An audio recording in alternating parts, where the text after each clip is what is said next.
C'est une longue histoire qui a commencé en 1999,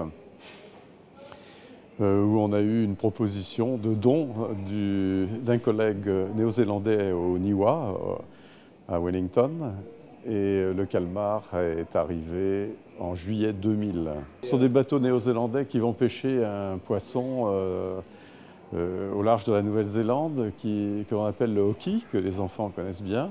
Et à certains moments de l'année, vers le mois de février, dans les filets, en même temps que le poisson, arrive parfois du calmar géant. On le congèle en même temps que le poisson à bord, il revient à Wellington, il est congelé.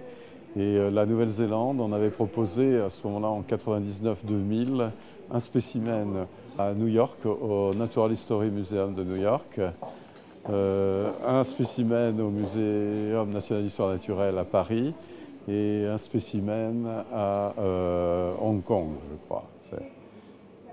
Et parce qu'ils en avaient beaucoup.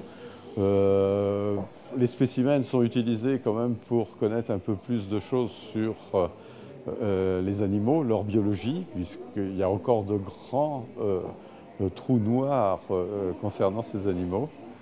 Et notamment, on en a, bon, on peut dire, on n'en a pas encore eu vraiment vivant, filmé.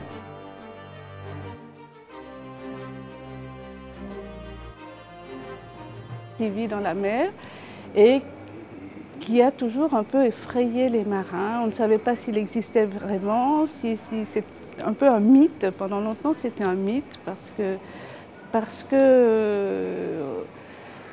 les marins, est-ce que c'était la fatigue? Est-ce qu'ils voyaient des choses?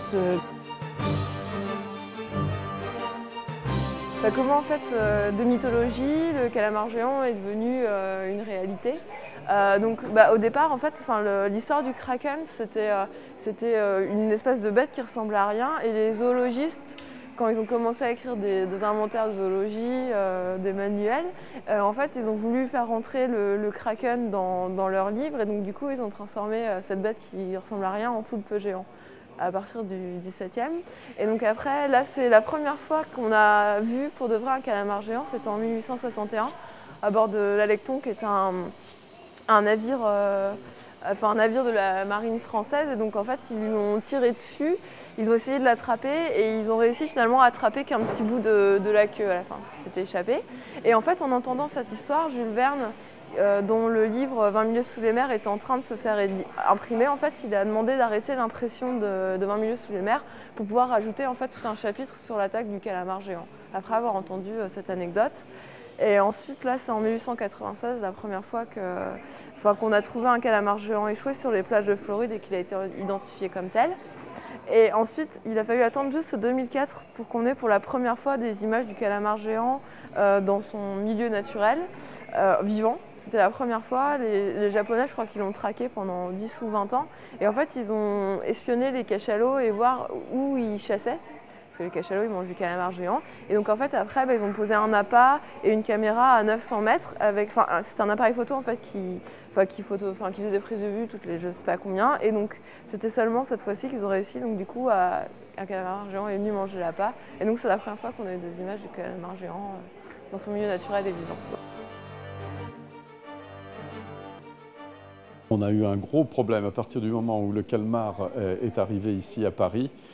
On a cherché comment le présenter. La première idée était de le présenter dans un bac, comme si le public voyait à travers le hublot d'un submersible un calmar nageant.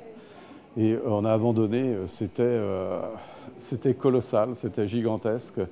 Il fallait des infrastructures énormes, faire un aquarium énorme avec soit du formol, soit de l'alcool, qui posait des problèmes pour le public. Donc le projet a été abandonné. À Hong Kong, il est présenté dans un aquarium, mais ils ont attaché, puisque c'est un animal qui n'a pas de squelette, donc il n'a pas de tenue, quand on le met dans quelque chose, il est au fond. Celui de New York est dans un aquarium comme ça, transparent. Il est au fond, et donc il n'est pas très beau, parce qu'il est comme quelque chose qui n'a pas de tenue au fond d'un bocal ou d'un aquarium. Donc ensuite, on ne savait pas très bien, il est resté puisqu'on l'a eu en 2000 et il arrive seulement en 2008. On ne savait pas très bien comment le présenter et on ne voulait pas qu'il soit présenté comme à New York. On a entendu parler de plastination avant, qui se faisait sur de petits objets, c'est-à-dire on met un polymère, en général on dit on remplace l'eau de l'animal par une résine, un polymère. Et là, donc on a cherché qui pouvait le faire. Il y a quelques années, les Allemands ont montré des hommes, de véritables hommes qui étaient plastinés, qui ont été exposés dans différentes villes d'Europe, à l'exception de la France. La France n'a pas voulu montrer ces corps humains. Là, l'entreprise italienne qui a accepté de le faire, c'était un peu une grande première.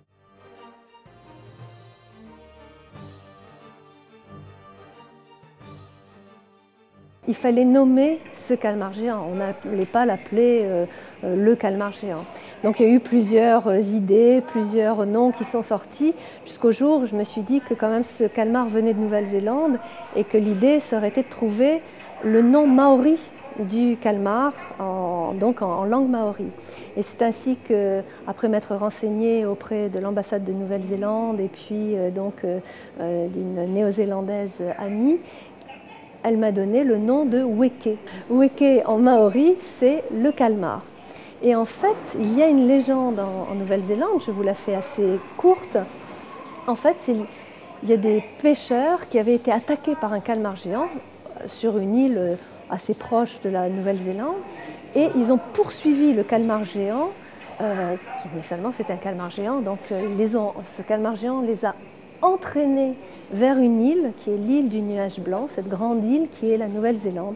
Et en fait, ces pêcheurs ont découvert la Nouvelle-Zélande grâce à weke, donc le calmar géant, et c'est devenu la Nouvelle-Zélande et les premiers habitants ont été donc des Maoris.